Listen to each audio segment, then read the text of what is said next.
Welcome to the IVM Podcast Network. Hi, this is Amit Doshi, and I wanted to thank each and every one of our listeners. It's been 2 years since I founded IVM, and it's been an amazing 2 years. We wanted to learn a little bit more about who is listening to our shows, and so we put together a short survey.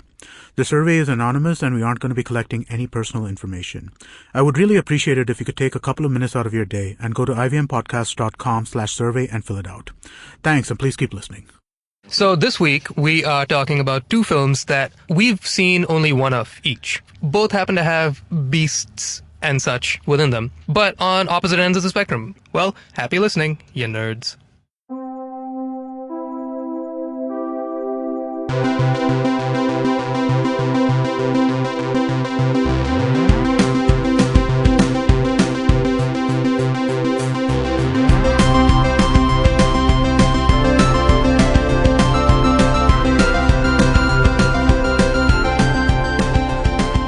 Nerds, welcome to the Geek Podcast. I am Jishnu. Tejas is in front of me. Hi. See? There it is. That's proof right there. No, every I could week. be standing behind you. Don't break the illusion. To your side or to your, above you.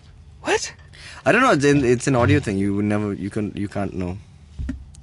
Moving swiftly forward. Yeah. So this week we are talking about two films that we've seen only one of each. Yes. In that it's always hard to describe what this process is. We have only seen one of each of the two films between the both of us, betwixt us. It's very hard to describe. It's funny because that. everything you said was absolutely true. Was that true? I Yeah? don't think you messed it up at all. Oh, sweet. I'll give you a golf clap. Thanks. What the hell is a golf clap? You never heard of the golf clap? No, It's that two fingers in the palm, and it's a polite. Is that because they're holding the club in the other, like in the same hand? No, it's And for so the you people watching the guy playing golf, and you got to be quiet. Why do you have to be quiet? You're in Because it's literally golf. the outdoors. Yeah. It'll dissipate. The sound will go. Right. It's like if a golf clap is heard in the forest, is But anyone there to hear a golfer needs silence more than a surgeon needs silence. A golfer That's needs to focus and absolutely concentrate. untrue. Well, that's the way the world works. Well, yeah. Yeah, you can be Doctor Strange and have really cool retro music playing in the background while you do your surgery, but That's actually Tiger true. Woods needs absolute pin drop silence. There are too many jokes to be made here, but no, okay. that's- All right. Anywho, Let's go. So these two films we speak of both happen to have beasts and such within them, but on opposite ends of the spectrum, which makes things except I'm interesting. sure both of them would not like to be called beasts, as one of them vocalizes it in the movie Beauty and the Beast. Oh, that's right. Yeah. I haven't seen that movie in a long time. Yeah. I haven't seen it in at least 5 or 6 years. So I saw it last in college, and then I saw the Broadway-esque musical that was, displayed at NSCI here in Bombay. So I saw both of those. So that's the last time I saw it. And then I was deciding whether to go watch both of these films, and then, I was thinking about it, and I was thinking, Kong, Skull Island. Right. Okay, it's got a colon in the name. I was just like, and then Beauty and the Beast. So should I go with a fresh story, which could possibly disappoint me, or go with a story that I know is going to be good? Fresh is a relative term. Fresh is a very relative term. But fair enough, but like a new take on a story, which A is new take is a relative on term. on an old story, on an old character, I'd say. Yeah. Or should I watch a Disney musical? And I don't know, maybe Disney musical is always gonna win there because a Disney musical will always be worth your time. I'd say, but it might not be the most enticing. Correct. So here's the thing: this is the most expensive musical ever made, right? Movie musical. It's 160 million made on a musical, right? Sure. So, and I know it's Disney, and I know it's like a huge empire, kind of pretty much making a classic, one of the only animated films to ever be nominated for an Oscar. So, I was thinking about it. I was just like, I'm gonna watch Beauty and the Beast. I mean, it's a great movie. It's a great plus, soundtrack. the musical. Just always gonna. Yeah, of course. Yeah. And I could have seen both of them, but then we decided, you know what? Let's just do this episode like we've tried before, in which we can explain to the other, and hopefully, maybe at the end you can tell me if I've convinced you to watch Kong. I'm gonna watch it either way, but yeah. They just ruined the surprise. No, okay, fine, fair enough. But maybe maybe you could do the opposite. Maybe the movie you could describe it so, as in that it's so meh that maybe I might not watch it until perhaps the cut comes out on the web or something. Yeah, that's a good point, because I definitely will see Beauty and the Beast. But am I gonna pay for it and watch it in theaters? I don't know. Yeah.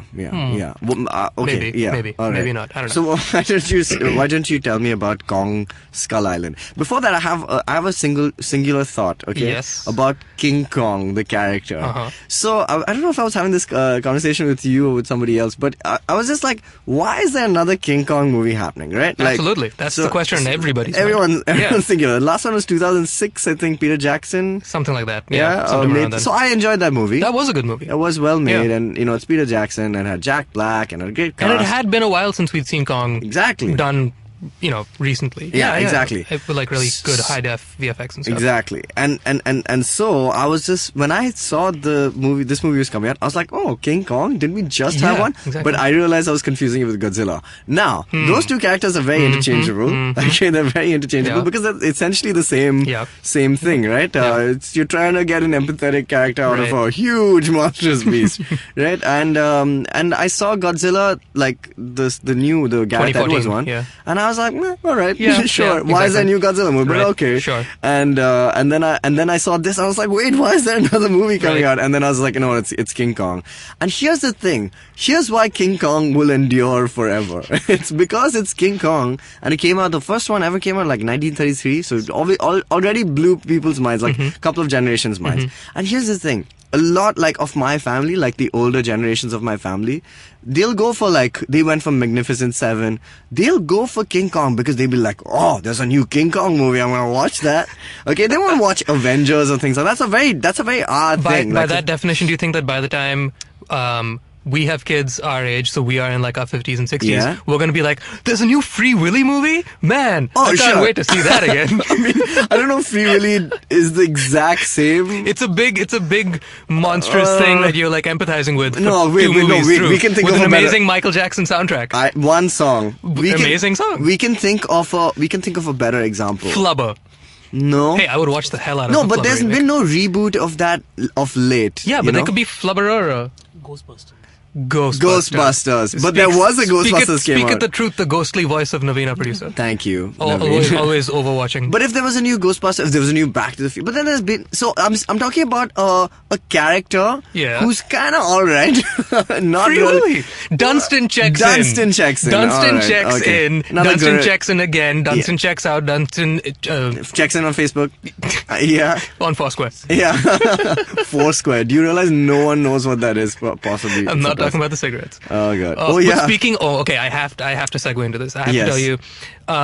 So obviously you've heard me rant a million times about like the R rating nonsense and the censorship. We've had problems with this and like how it's really a pain how movies get censored and movies have scenes cut out and things like that. Yeah.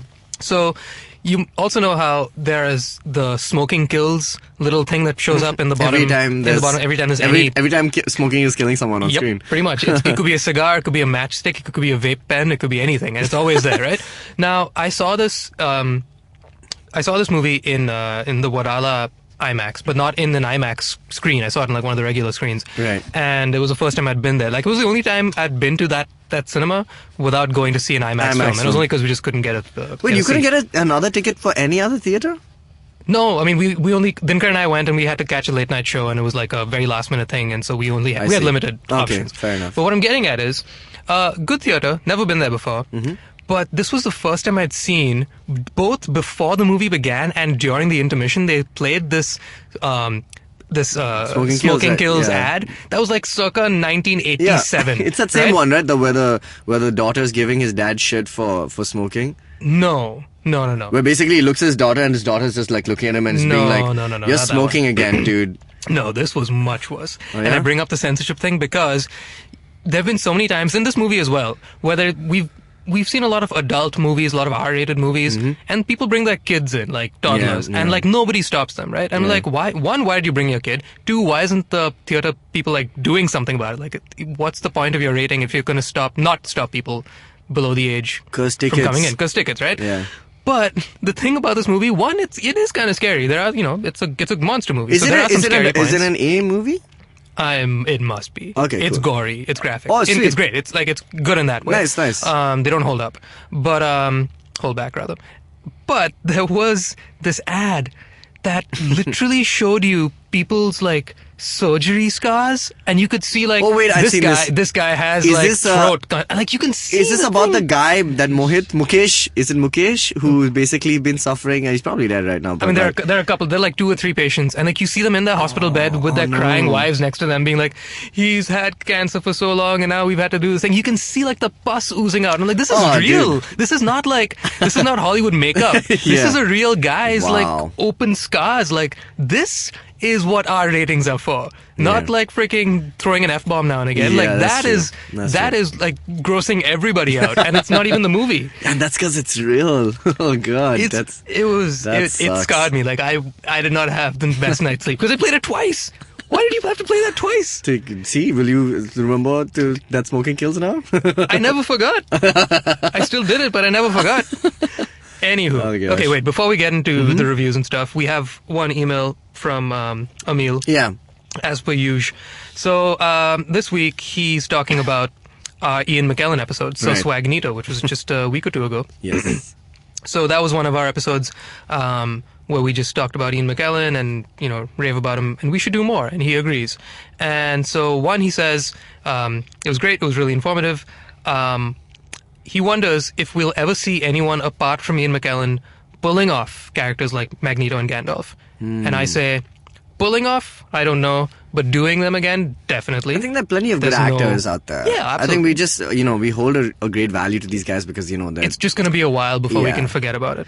That's true. Let it go. That's true, yeah. But there are a lot of, that's a good thing about Western cinema as opposed to Indian cinema. There's always gonna be good actors. Like there are like 50 good actors you can name, right? In India we have like 5 you can count off, like basically you can count it off on your in 1 or 2 hands. And but that's probably because I'm no expert in Bollywood, but I'm guessing that's because people like invest in just one guy. Once you've got a good thing going, just cash cow, milk that guy for all he's worth. And but let's not risk a new guy. That's what it seems like. There's no division between A-listers and like then the character actors. There's like supporting actors, the different types. Sure. I mean, we have that, but like most of our movies are made here based on star value, right? Absolutely. And then there's this whole nepotism game, which is just like kids of kids just getting into the cinema. So we have a problem here. Bollywood is Game of Thrones in itself. Yeah, it is just Lannister lineage. Yeah, there's so many clans, like right? Like that's exactly what it is. Exactly what it is. But in the West, there's so many good young actors. Like Dan Stevens is somebody who's like now been cropping up a lot after Downton Abbey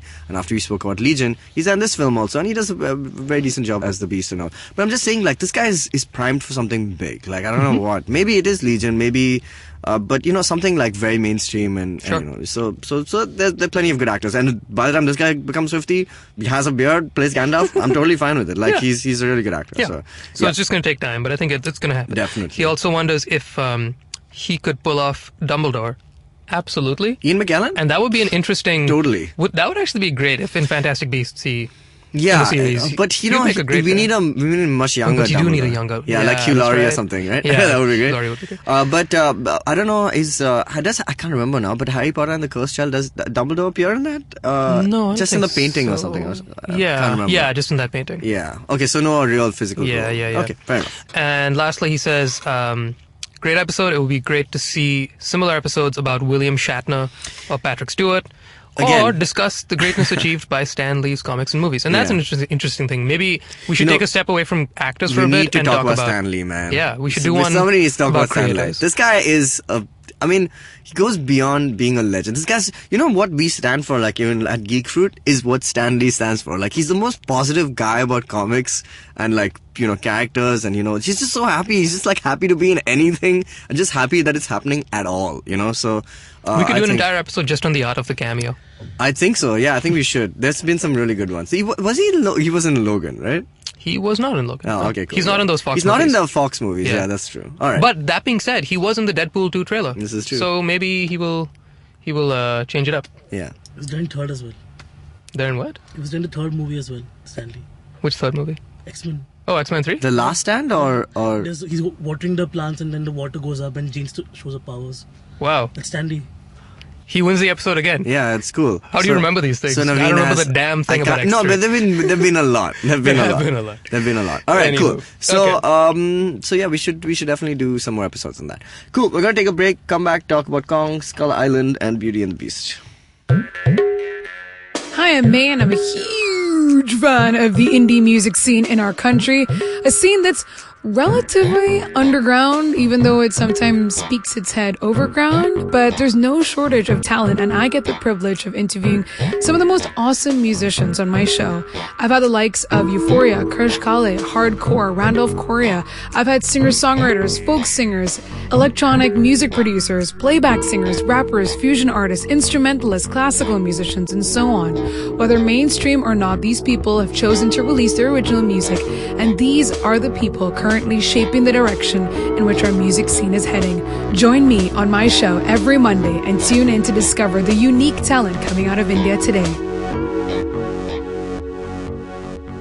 And we're back. We're talking about two movies this week, Beauty and the Beast and Kong Skull Island. We'll start with Beauty and the Beast. I think Dinkar has some thoughts on it. He's not here today, but he's going to be sending in a voice note, so I'm going to wait on that. But yeah, let me just quickly get into Beauty and the Beast. I kind of said why I really wanted to go watch this. I'm a big musical guy. And last I saw Beauty and the Beast, I saw it in college as a part of coursework. So I hadn't actually seen it in a really long time. We were doing stuff on animated films, and I think it does hold the prestige value of being one of the few animated films, one of two animated films that have been nominated for the Best Picture in the Oscars. So I mean, obviously, and that the animated movie is really nice. It's a really sweet story. It's not my favorite because the Beauty and the Beast story itself is not my favorite. It's a weird story actually if you think about it. You don't have to think hard. I mean, yeah, it's like Stockholm Syndrome pretty much. The story is fairly simple. For those of you who don't know, it's about a small town in France, and outside the town there exists a castle where there was a prince who was cursed because he was too vain and loved only himself.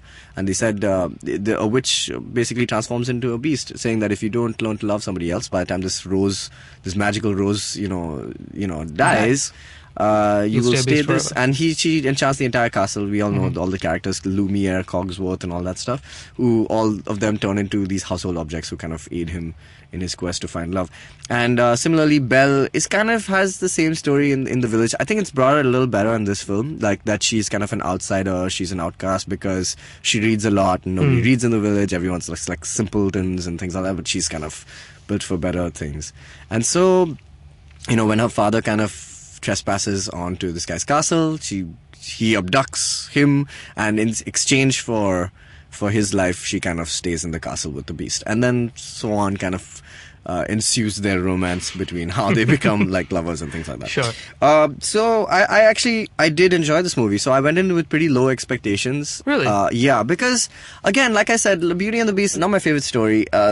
But I still enjoy it. I still enjoy the romance of it. You have to kind of put yourself in that.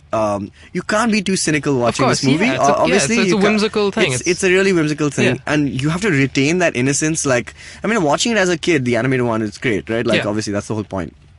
Growing up, you're gonna be gonna be super jaded about the entire story itself, but somehow they've managed to they held me, throughout the film. And again, I was not super big on Emma Watson being cast. I'm not the biggest Emma Watson fan in general. I think in the last few Harry Potter movies she kind of becomes better, but she's generally a little whiny. I don't think she's the best actress. I think I get where you're coming from, but I'm surprised to hear you say that you were a little pessimistic because you really like Jungle Book. Yeah, I did enjoy Jungle Book. Of that, right? Yeah, but again, Jungle Book is a much better story. I think that story is far more appealing to me. And I was a big Jungle Book fan as a kid. Sure. Way more. This one, though, I think it has a lot of hits and misses, but for the most part, it kind of wins me over. There's a few deviations from the original which I really want to talk about. But not that many. Actually, that's the point I want to make. That there are not that many deviations from the original. They've kind of stayed on the same path. Few exceptions to the story. Okay, wait, so we should pause. We're going to be spoiling this thing, right? If you haven't seen Beauty and the Beast by 2017, I'm sorry, it's your fault. Yeah, I mean, sure, you're gonna, it's gonna be spoiled. Yeah. But there's a very happy ending. Yeah, the Beauty and the Beast are reunited. I mean, they're united and they're fine. And he does. I mean, they've kind of kept it exactly like how it happens in the end. So just to spoil the end, so that we can just be free of this. basically by the end there's a huge it's quite funny. So the entire village is up in arms when they find out that there's a beast that exists, and the main antagonist, who's Gaston, who's always actually been my favorite character from this film. So Gaston kind of goes up in arms, and he's like, oh, let's take the entire village to destroy. Who plays him, by the way? Luke Evans. All right, so now Luke, so there are two moments in this film. Actually, I'll get to this, but so anyway, so he takes the entire village to kind of wreak havoc on this castle and the beast, and they have a little altercation. they fight, and he shoots the beast, but he obviously falls to his death, just like he does in the cartoon, and at the end, the beast is basically revived, because he dies and then he's revived, like kind of like most Disney movies. What happens? So except Mufasa. No getting him back. Yeah, no, but I mean, like, yeah. I mean, unless, yeah, maybe. Yeah, well, we'll find out in the new. Favreau can do what the hell he wants. Well, he doesn't really. I mean, he kind of he's Hamlet form, right? Yeah, like he's Ghost Hamlet. Anyway. Yeah. So but in this movie again, he comes back to life. So there are a couple of things that in this movie which I found quite interesting. One of which I'll talk about. So I don't know if Disney's openly accepted this, but they have their first openly gay character in this. So, and I don't know how. So it's like, basically there's a character of LeFou. So LeFou is the chamcha of Gaston, and he's the one who kind of keeps saying, Gaston, you're the greatest. In fact, that's the best song in the film. Right. So that in the musical also, so the one which they had at NSCI was amazing. I just want to say that. Awesome. That really blew my mind. Awesome. Because it was so well done. Like, and I've seen like good productions before, but this was like a really good production beyond that. Awesome. I think the set was incredible. The actress was amazing. That Belle was Belle. Like, she's the kind of Belle that you like fall in love with. You're just like, oh my god, this is a Disney princess I can get behind. Like, really, she's great. Like, she was awesome. And Gaston was excellent in that as well. Awesome. And Gaston is just funny because he's just so full of himself. Yeah, he's he's hilarious character. Yeah. And so Luke Evans does amazing job as Gaston. And LeFou, who's played by Josh Gad, who also played the snowman in Olaf in Frozen. So he's probably one of the standout characters in this. He's just amazing comedic timing. He's just really funny, and they've adapted a few of the songs to kind of include a few jokes and things like that. So it's really good. And so basically throughout the film, you see LeFou kind of trying to reason with this guy and say, hey man, you shouldn't have done this, you shouldn't have done that, you shouldn't have done this. And by the end, he kind of submits that, wait, Gaston's a bit of an asshole. And so he kind of sides with Belle and the people in the castle and things like that. And there's one moment where like some of the villagers are coming to kind of basically, with pitchforks and everything. And they enter the castle, and one of the things is Madame Cardoza, who's like, I think is the wardrobe. Okay. And she basically used to be like the person who sings, like she was the opera singer of the... Oh, right, yeah. Right? So she's the wardrobe now, and her thing in the film is like, basically early on in the film, she kind of dresses Bella up, and she does a terrible job because she has too many of these tassels which kind of go... So one of the things in this scene which happens at the end is these three guys are trying to get up the stairs, and she kind of confronts them, and she just, winds them all up in like these garments, and she just basically makes them like completely androgynous look. And two of the guys run away, and one of the guys is just like completely happy with the way he's been dressed up, and he's just like, he smiles like, oh my god, this is like who I have been like my whole life, but I didn't know it. And then right at the end, there's a ball. When the beast is finally turned back into the prince, and Josh Gad is dancing with this guy. And that's it. That's all that it is. But I just thought that okay, sure, that's cool. That's like that is why Malaysia banned the film. Is that true? Yeah, it's banned in Malaysia. Oh, which is so the funny thing about all this with the whole gay thing is that Disney trying really hard to let's be forward about it. Like it's 2017. There can be an openly gay character. What the hell is wrong with that? There's a freaking beast in this movie that falls in love with a human. Yeah, there are bigger problems in the world. Okay, true. So that's great. However, just as Disney tries to like be proactive about this and be forward thinking, like we'll make him openly gay. It's totally cool. His name is LeFou. LeFou is French for the crazy one. Oh, the gay character is named the crazy guy. Well, I mean, it's just irony. It's a weird irony, but I will say, I mean, but if anybody has watched the movie, right? Like anybody knows the character of LeFou. LeFou is a great character. Like he's great. You can't not love the guy. You empathize with it. Like he is a character who's not flat. He's like he's got a dimension to him. Like he does make a transition towards the end where he, realizes that, I've been doing the wrong thing in the end, which is not in the animated one, as far as I remember. But in this movie, he's given like more of a deeper conscience and things like that. So that's great. Having said that, the saying is there is an openly gay character in the film, but it's not very openly gay in the movie. I mean, it's not very outrightly said at all. That's cool. But I like that the fact that they just did it. It was just like a thing, and it's there. And it doesn't have that's the problem with with Hollywood right now trying to cover its guilty conscience, by overstating people's roles, like either it's women's roles or LGBT roles. But I'm saying the best thing you can do for all of us, all these communities, is to not overstate. Is to just say, this is a thing. This is normal. Just do it. Don't apologize. Do it like how Star Trek does it, right? What do you mean? Star Trek never says anything about Absolutely. it. Yeah, it's like what Gene Roddenberry wanted. Exactly. What Roddenberry always wanted. He just said, we shouldn't be discussing these things because these are not things to discuss. Sure. Actually, while I was watching Kong, Brie Larson's in it, right? And she doesn't have. Really? You didn't know this? Yeah, she's in it. She doesn't have the biggest role, but she has a leading role. Yeah.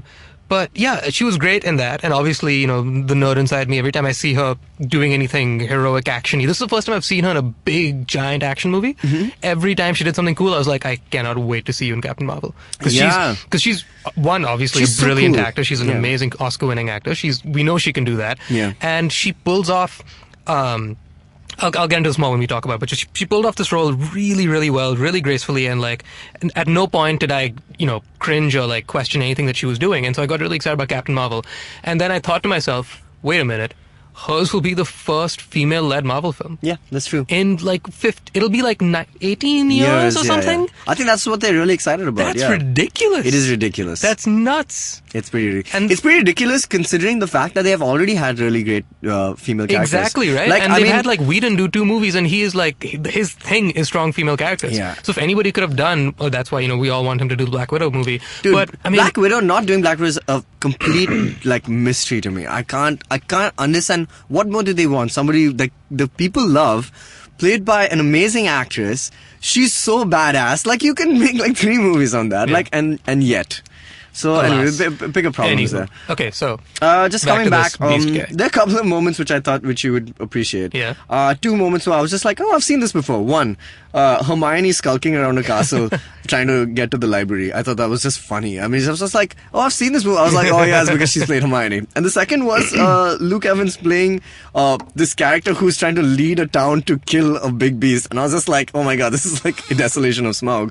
It's exactly that. And and it's so funny. I was just looking at that. I was just like, this is really strange. But I mean, I guess there were a couple of passing references. But that the director, Bill Condon, so he's the guy who's done Chicago and Dreamgirls. Did you feel that those movies in this? I felt like he was adept at the skill of adapting a musical into a live action film. Sure. Surprisingly though, a couple of the songs, I just want to quickly get into it. Alan Menken, who wrote the original and amazing genius. Yeah. He wrote some new songs for this film, which are there because the moment I saw them I was like, wait, I don't know that one. and how'd it go? And they're not really that good. Yeah. Because I don't know if it was their intention to kind of add a song to. For what reason? So one is to add more songs to the movie so that the soundtrack is good, or whether it's to contemporize the soundtrack itself, or is it a storytelling device that you wanted a song here? So my question is, where were these songs inserted? None of these 3 made any difference to the film. So can you just tell me the strongest song? Where was it? I'll tell you, one of the new songs was a song which the Beast sings.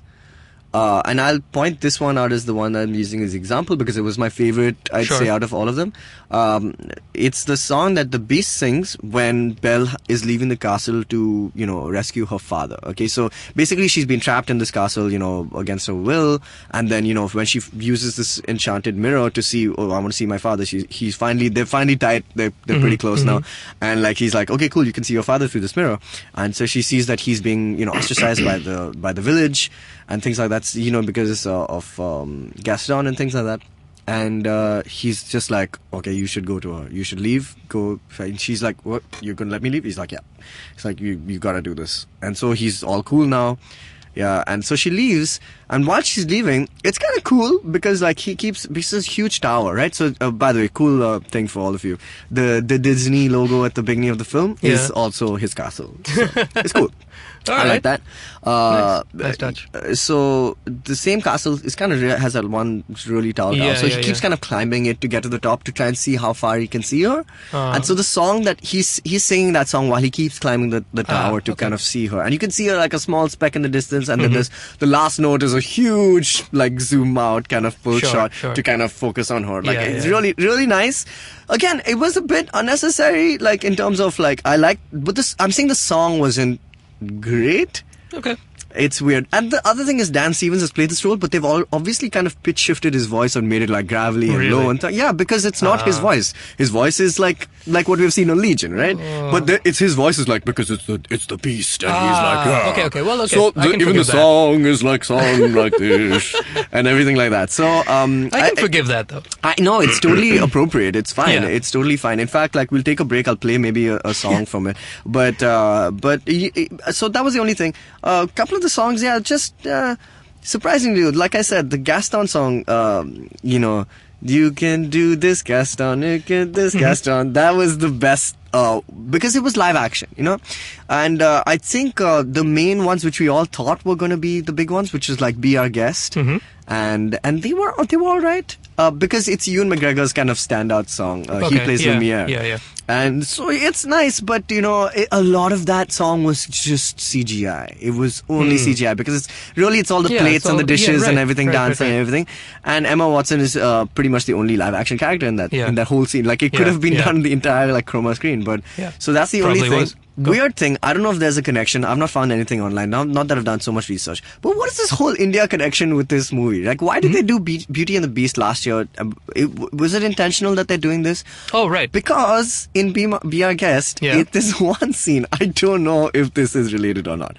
But Lumiere and Cogsworth wear a turban, and there's a bit of a Taj Mahal kind of scene happening there. Is there like some funding happening in India, or is there like a? I mean, like half the VFX team is in India. Is that the only thing? Because it's just I just found that out, and I was thinking about this, and I was just thinking that's strange. I mean, I just came across as a weird thing. We probably have to dwell more on that. I mean, it's not untrue that if you look at pretty much every major Hollywood movie that's come out in the last 10 plus years, the entire VFX roto team is all South Indian names. Or does it have something to do, like how China has, one of maybe 20 films that come out in China, so they fund half of it, and then that's how it happens. I wouldn't be totally surprised. Yeah, so that was the only thing I'd say. Cool. The cast is good. Everyone's pretty good. I mean, Lumiere's accent is a little suspect because he's playing a Frenchman. They've added a little bit of backstory to Belle, but that's about it. Cool. So the last point I'd like to bring up is that I would have really loved. So I was thinking this as soon as I exited the theater, and while I was watching it as well, was that I would have really loved if the Beast was entirely prosthetic makeup, but it's like CGI his face. Oh, okay. Then I read somewhere that Bill Condon really wanted it to be prosthetic makeup, and so they had Dan Stevens play in a bodysuit. He was playing the entire role of the Beast, which is great because he's a big part of the cast. He's like the second or third build. Yeah. And I would have been like, if he's only voicing the character, that would have been strange. But he is actually playing the Beast, and he plays that. And apparently he was in prosthetic makeup the entire film. And they just added on and top then of it? they changed it later on. Good. I don't know for what reason, but but apparently that was the only way it was going to be. It was going to be just his face kind of there, but they then went for a more CGI look. So I found that strange. But everybody else did complete motion capture. Like Ewan McGregor did his entire motion capture for the dance sequence of Be My Guest, which is cool. So Ian McKellen is there for 2 seconds. I mean, when they all transform back, Stanley Tucci's there. It's great. Emma Thompson is there. It's all nice. It's all pleasant and cute. Sweet. And it's good. And it basically, I want to say that go into this movie with expectations, in that sense that if you're just going in to watch a nice musical, this is what it does. And it's not exceptional by any means, but it is It is wonderful to look at. It's a huge budget, so they've really spent a lot of money on this. You can tell that is pretty crazy. Like, dude, like the sets and stuff inside the castle, ridiculous, man. Like, I was just wondering, I was like, how are they doing this? And I was like, oh, it's Disney. Disney has a lot of money. That's how they did it. So, that's how they do anything. So yeah, it's a nice movie. Watch it if you like musicals, and check out the soundtrack. I'd say that's pretty much the highlight of it. Cool. Yeah. All right. Well then, let us break for a second, and when we get back, we will do the other beastly guy. Sure. One that like eats bananas and stuff. I'm sure he eats bananas as well. Big bananas. Finding the right drink at the right place could be a big challenge. Exploring a new destination to its fullest could be a daunting task. So tune in every fortnight and listen to the Drinks and Destinations podcast with Rajita and Samira. We bring you news, views, and stories from the world of wine, beer, spirits, and travel. Find us on iTunes, SoundCloud, Audioboom, or any other podcast app you choose. Hey, we're back talking about animals. Yeah, that's not right. That's beasts. right. Yeah. Nope. Well, he's not. He's kind of like a centaur in Beauty and the Beast, right? So not a centaur, like a minotaur. What? Yeah. Okay, sure. I'll He's give you got Minotaur. horns and I'll give you Minotaur. He's got goat's feet, kind of. I'll give you Minotaur. scenes. Yeah. Speaking of Minotaurs. Yeah, right? Really? I see that look in your eye. So this movie, Kong, Skull Island, I'm going to spoil some things. I won't give you... No, screw it. You know what? It's been out for a while. Sure. We're going to spoil the whole thing. Go for it. It's a pretty... Wow, that decision was literally made just now. Yeah. Okay. There isn't a whole lot to talk about, so I have to spoil it. Yeah.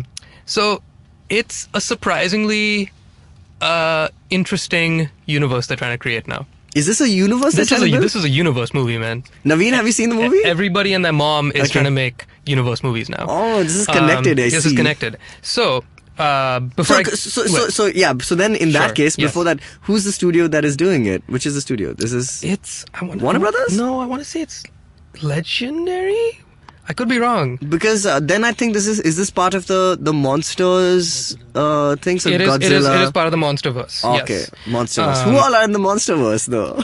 So because there's another one. Stay tuned to find out. There's one. I'll get to that. I will get to all this. No, I just want to clarify. Is this also the same one which is part of Tom Cruise's The Mummy?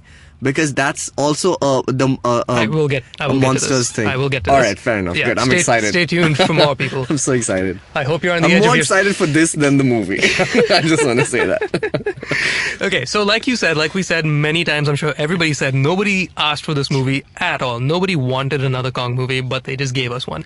So, here's the thing. When the guy went into making this movie, it's basically... it's a love letter to old school Vietnam era war movies. Oh, I see. All right. Right? Yeah, I think I got that from the trailer. Yeah. And that makes it fun. It's a really fun romp in the jungle. Big explosions. There's no cities that he's staring up, right? Oh, he doesn't come to the city? He never leaves the island. Oh, it is great. called Skull Island because it's about these guys sweet. led by John Goodman, who's a scientist who's had a theory about Skull Island for a long time. Said, hey, I believe that there's some monster stuff going on. There's something absurd happening there because ships, keep it's like the Bermuda Triangle. It's literally the Bermuda Triangle. There's a constant storm cycle around it, so you can't get through. And so he goes to get funding for it, and so they say, okay, fine, one last trip, go enjoy yourself, but we're done after this. Right. And so he hires a team of both mercenaries who are made out of Tom Hiddleston, who's a tracker, basically, Right. and then Brie Larson, who's a photographer. It's basically the Lost World. It's the same Yeah, I'm premise seeing of that. bringing Yeah, together yeah. a team, and then he needs some guns. So he gets Sam Jackson and his crew of military Jackson, guys, right? And the thing about Sam Jackson's performance in this is that it's like most Sam Jackson performances, pretty much. But it really asserts that he wants you to know that he's on top of the world, he is living the dream, and he wants you to see him living the dream. Everything he does in this movie is so over the top. There are several moments. I'm not surprised. Several moments where now this Kong is huge, right? He's bigger than a building, and he's beautifully done. The VFX is great as far as his look is concerned, and so there are plenty of these really long, zoom backs where you see him standing up straight, like he's on his knees, and he slowly gets up, and you really see the scale of him. And at the same time, there's a cross shot of Sam Jackson getting up and staring him down, while everybody else is dying and fire everywhere, and just oh my god, the world is ending. What the hell is this big monkey? And Sam Jackson's the only one who's bitch, please. Yeah, right. of And course. he says, bitch, please. Nice. As he stares him down. And it's so ludicrous. It's you can't help but be like, well, you're setting a tone and you're making it clear, so I guess I gotta like just strap in and go for it. Yeah. And that's the tone of the entire film, because the way it works is that these guys they go to the island. Obviously they see Kong, wreaks havoc. They're all in helicopters, so they all get separated. Okay. So then it becomes a very simple story of two teams. Well, actually 2.5. So there's one guy who's on his own, who is this weird emotional center for the team. He's a random soldier who's like BFFs with Sam Jackson, and because he's on his own, Sam Jackson's like, okay, team, we're gonna go save him. But then the other team that gets stranded, led by Tom Hiddleston and Brie Larson, are like, well, maybe we should just try to get to the exfil point at the top of the island and get off, because they have 3 days before the evacuation team comes by. Right. Because that's the fail-safe. You guys go take pictures and come back, but if we don't see you in 3 days, we will come and hopefully pick you up. So that's the premise. You have 3 days to get off the island, and there's a big King Kong, right? Right. So the twist now is that there's Sam Jackson's team of the guys with the guns, the proper military guys on their own, who are doing two things. One, trying to save their old buddy Chapman, and two, because King Kong killed like half the unit, Sam Jackson wants revenge on King Kong and obviously wants to kill King Kong. Now, Tom Hiddleston and Brie Larson are trying to get the hell out of there, but they're also like, whoa, this is amazing. This island is really cool. Scary as all hell, but it's really cool. So obviously we need to tell people about it and preserve it and, all that. So those two very clear, different motives happening, right? Yeah. You with me so far? Yes. Okay. Correct. Now, it gets fun when... let's call them Team B, Tom Hiddleston, right, and company. They bump into the locals. Right? So the locals are there like they were in the Jack Black movie as well. Yeah. Exact same thing. Apocalyptica. They're these tribal people with the makeup and whatnot and everything, and they don't say anything. That's their deal. But they're hostile. So they appear very hostile. They seem scary as all hell. But then in walks John C. Reilly in full crazy old man Santa Claus makeup. Awesome. Right? And he has been on this island for about 28 years. He crash landed in 1944. The movie opens with a quick scene of like 5 minutes where it's a young him landing on the island, and he sees Kong and he's like, and he runs into the jungle. And so he's been there the entire time, and he's befriended these guys. And so he's just crazy old man who then basically gives you the exposition of, hey, these are the locals. They don't say anything, but I will tell you everything. Because I'm white. So speak English. He tells us that Kong is revered on this island actually as God, because obviously he's huge, and he's not actually a bad guy. He is the protector of these people. So these people have a little community, a little city that they've built, and they have a wall. And obviously Hiddleston and Brie Larson are like, hey, so is this to keep Kong out? No, it's actually to keep all the other monsters. Cut to Sam Jackson trying to like be a badass and like run around the jungle and hunt Kong. What does he bump into? He bumps into spiders the size of trees. Right. He bumps into a stick monster, which is what the guy's sitting on a log. Oh, log got up. Log is actually a stick ant or stick insect that can like eat you. But huge. And sweet. So everything is huge in this film. That's the one thing I've noticed. So the thing about Skull Island is that everything is big. There's a like when you said Minotaur, there is I guess closest relation is like an ox or a bison that's like 60 feet tall. What? Right? And there's a giant squid. Like you see Kong in a fight with a squid that's like bigger than he is, and he just eats the squid. And that's like a really endearing moment where this Chapman guy who's on his own, he sees Kong and he's like, oh no, he doesn't have anything to say. So he just plays the point of like, I'm going to give you an emotional center around Kong, because he's just like documenting what Kong does. So he sees Kong like wounded and like bleeding and washing himself in the river, and he's like, oh no, I feel sorry for you, Kong. But then like these tentacles pop out of nowhere, and he's like, oh my god, Kong is going to die. But in fact, Kong just like eats him, and he's like, that was just lunch, man. Like, it's cool. Oh my god. That's the way this island works. Seafood takeout. Exactly. Oh my god. So one second. So they made King Kong really big as compared to say the Peter Jackson one, right? Yes, so he's like mountain. He's like Godzilla basically. Yes, Godzilla size. Now, how does that work? Like on camera, like how have they like? It's just like these guys are really tiny compared to him. Yeah. So I mean, there's one point where Kong has Brie Larson in his palm. Is she the Beauty and the Beast kind of vibe? Yeah. Unfortunately, that. By the way, that's actually a line from the Peter Jackson film. In the Beauty and the Beast. Yeah. Finally, the Beauty kills the Beast. The Beauty kills the Beast. In that's what Jack Black says. Yeah. Go ahead. So yeah, she. is, but not really. I mean, like, there's no premise for it. There's no point. There's no rationale whatsoever other than it's a trope from the Kong lore. So they had to, like, they just shoehorned it in one point. Like, she looks at him and, like, they zoom into his eyes and you can see him, like, tearing up a little bit. Like, why are you crying over a random human? She's the Gwen Stacy of his... for some reason he empathizes with her. Like, he sees men and he's like, screw you guys. He sees blonde-haired girl and he's like, hey, I love you, for some reason. But no, he's so big. He's so big that, like, at one point he picks her up in his palm and she's like a quarter of the size of his palm. So wow. He is massive. Yeah. Anyway, so... Yeah, that's not going to work. Yeah. The whole the yin and yang essentially in this is that Sam Jackson wants revenge, and so he becomes the antagonist, right? And his troops like eventually commit mutiny, and they're like, well, actually, guy, you're getting kind of crazy. We don't need to kill this guy. We just need to leave because we're not going to beat him. GTFO. Although they get pretty close. Whereas the other guys, they find out that Kong is actually protecting the island from those other guys. Not the ants, not the spiders, not the sticks. Those are just regular, animals. Okay. He's protecting them from what is essentially a hybrid of like a velociraptor and a lizard. Right, so it's like I remember in the Peter Jackson one there was like a T-Rex and shit, and so this is not it's dinosaur-esque, but it's more like demon dinosaur. A demon dinosaur. It's one giant. It's like a snake. It's like a snake with two hands. Think of it that way. Oh, so it's got two front paws and it's got a sharp snout like an alligator almost. Yeah. More alligator than snake like. Anyway, so there are a bunch of these. They live underground, and basically John Goodman's tactic to this, a lot of people die.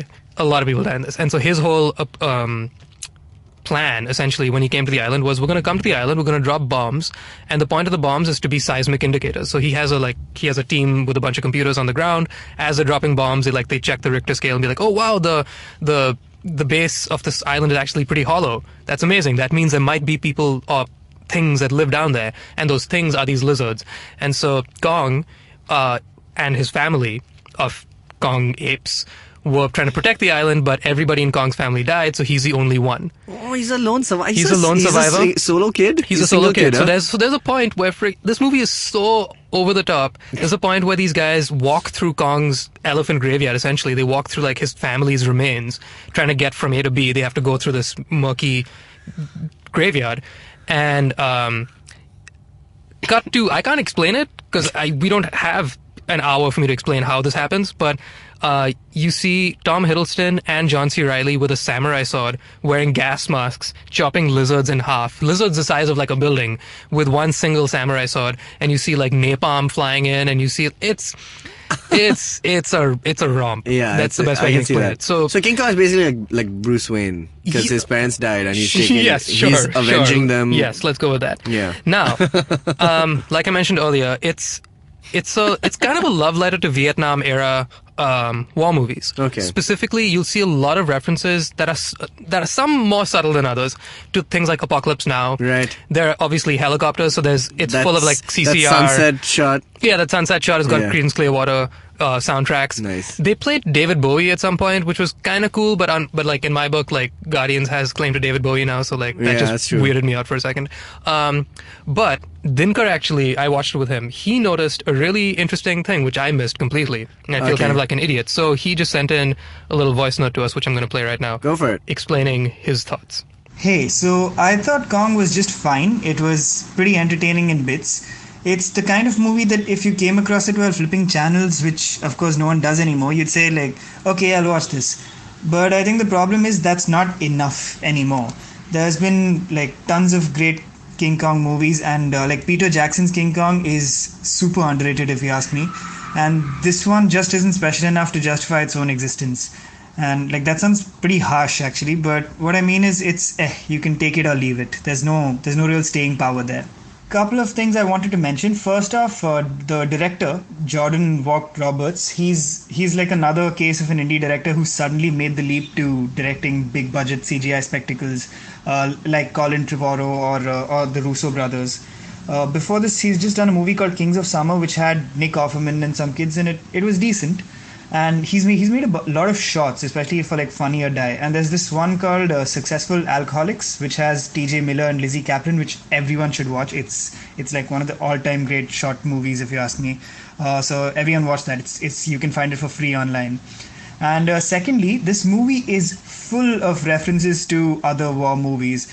Like Apocalypse Now is like a clear big influence. Tom Hiddleston's character is called James Conrad, which is he's named for Joseph Conrad, who wrote Heart of Darkness, which is the book Apocalypse Now is based on. And John C. Reilly's character is called Marlowe, which is a reference to the narrator of Heart of Darkness. And like there's some very obvious references in the framing and the shots, like the helicopters against the sun. That's like directly from Apocalypse Now. And they end the whole movie with Vera Lynn's song "We'll Meet Again," which is a reference to Doctor Strangelove, directed by Stanley Kubrick. So those are just the most blatant references, and there's a lot. And they're okay, but I think like maybe a little too on the nose. So the really odd thing that we're getting at is this very obvious tie-in to Apocalypse Now and Heart of Darkness. Right. So two characters are called Conrad and Marlowe. Oh, sweet. Okay, no. Sokka, the lead, and the author. Right. Right? And there are plenty of, like, napalm is all over the place. Right. It's shot in a very... I mean, I love the smell of napalm. It's everywhere. It's shot similarly to that. They also go so far as to have Sam Jackson say the words, "Hold on to your butts." Yeah? I was like, he's quoting himself. He's from another movie. He's that kind of character. He's transcended Samuel L. Jackson. He just doesn't give a F at all. And like at the I guess a bad the point at which he says "bitch please" is just, it's like at one of the most, there aren't many of them, but it's one of the few genuinely emotionally evocative parts in the movie where it's like, okay, there's true sentiment here because it's not about Kong, it's about these people and and he's antagonizing them. Yeah. He's the villain, right? So what would a villain Sam Jackson say? "Bitch, please, I don't care about what you have to say. I'm just going to kill him anyway." Correct. And that's exactly what he says. Wow. Like no effort to like try to sound menacing or be like, let me tell you why I'm going to be a bad guy. He's just "bitch please, I'm just going to do what I want to do. I'm Sam Jackson." Wow. So it's interesting. It's a lot. It's interesting. It's a big one. Now, the final thing I'm going to get to the franchisiness. Yeah. So we were told the only noteworthy thing that the internet told me about this movie, I didn't really care about spoilers. The only noteworthy thing it told me was that I should stay for the post-credit scene. There's a post-credit scene, right? So, oh my God, what we have were you the done? Dinkar and I were the only two sad saps that stayed in this thing because they played a video during the credits. So while the credits are rolling, they played not a mid-credits scene. While it's going on. Like while the credits are rolling, they just played like a small side screen of something happening, which is nice. It was cute. But so everybody thought it was done, right? And I would have totally thought too, because I was like, this movie is not going to have a post-credit scene. Why the hell would there be a post-credit scene? And so the scene is Tom Hiddleston and Brie Larson. So they get off the island. Okay. They've escaped, right? All right. I know that they have survived now. They have survived. They have survived the island. And they, not like I said, they're mercenaries, right? So they're their own private entity. Sam Jackson and his company were military. John Goodman was part of Monarch. And so it cuts to them in an interrogation room. And they're like, why are we here? Go on, we won't tell anybody anything. Just let us leave. We won't tell anything to Russia or whatever. Like, we don't give a damn. Just let us go home. We're cool. And you're a little unsure whether or not they're being honest about that because they were essentially, campaigning, this island needs to be preserved and we need to help these animals and this is amazing. But that being said, they're being held against their will. It's like, cool, they'll say whatever they want to say to be, set free. So then the interrogation room, and they're pleading for their lives and to get back at it. And then in walks the other small C-grade characters from John Goodman's team, from earlier in the film, from Monarch, who are like, hey, so, psych, we're not here to interrogate you. We're just welcoming you to Monarch. You're now in the inner circle. Because you know of this, you're now part of the team. And just so you know, during the entire film, we knew that this island existed and that these animals were there. We're like, oh, really? Oh. Do tell. Cut to... They show a slideshow of cave paintings and old archaeological photographs of Kong's footprints, Godzilla's footprints. Damn! All right. Mothra. Okay. And, oh my god, I'm forgetting his name. Gadin? Oh. I don't know what this is, but I'm excited. I'm losing points, but it's the three-headed monster. The Hydra? It's not Hydra, but it's a three-headed dragon thing. Okay. Basically, they showed you all four of Godzilla's bros, essentially. And so And it just ends there with like, hey, welcome to Monarch. We know that these creatures have existed and to be continued. So now that they've just directly tied in, and Monarch is the company that was in Godzilla in 2014 in the Gareth Edwards movie. So at the very beginning of this movie, like you got that link. Like they showed you the same logo. It is the same company that is centered around, like Bryan Cranston is a member of, I forget if he's a member of Monarch or he was hired by Monarch, but he was in the team that was... The Japanese... Oh, that Godzilla movie is connected to this one? Exactly. What? Now, there will be another Godzilla movie, I believe in 2019, right? And there will eventually be a Kong versus Godzilla showdown. So the question is... so my question is, are they showing these for like how Samuel L. Jackson shows like the other Avengers so that it's a great team up? Or these are the people who are the antagonists? No, so these are people that are, well, they're pseudo-antagonists because, I mean, like the way they went about this whole business of finding out factual evidence, like we've got proof, or rather we have reason to believe this monster exists, but we haven't actually seen it. Yeah. So they're not antagonizing it, but they are going about it in a really shady way, like dropping bombs and basically bringing him out rather than looking for him. Right.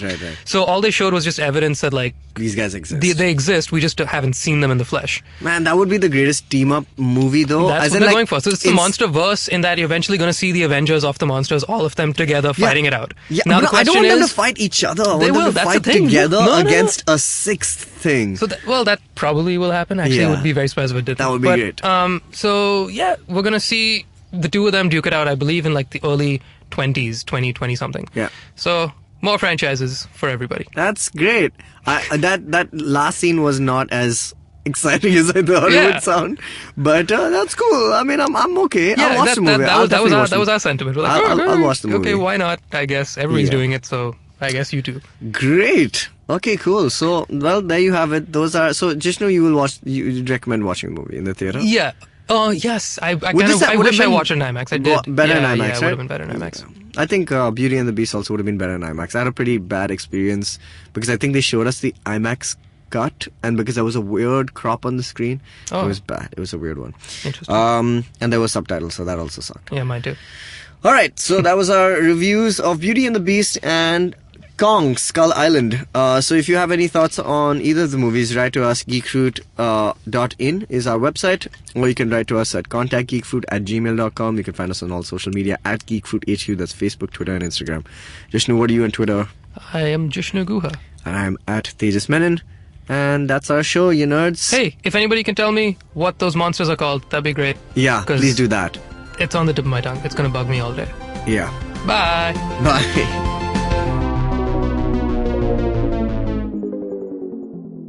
Hey, thanks for listening to the show. If you have some time, you should also check out The Seen and the Unseen, which is a podcast hosted by writer Amit Verma, who takes a close look at the seen and the unseen aspects of various government policies. Only on IVM. Hey man, just help me out, man. I need some podcast, man. I haven't had a fix in a week. Just need some. Don't you worry about it. I got podcast galore for you, man. Just go to ivmpodcast.com. You can also find us on Facebook, Twitter, and Instagram. Thanks, man. I'm gonna check it out.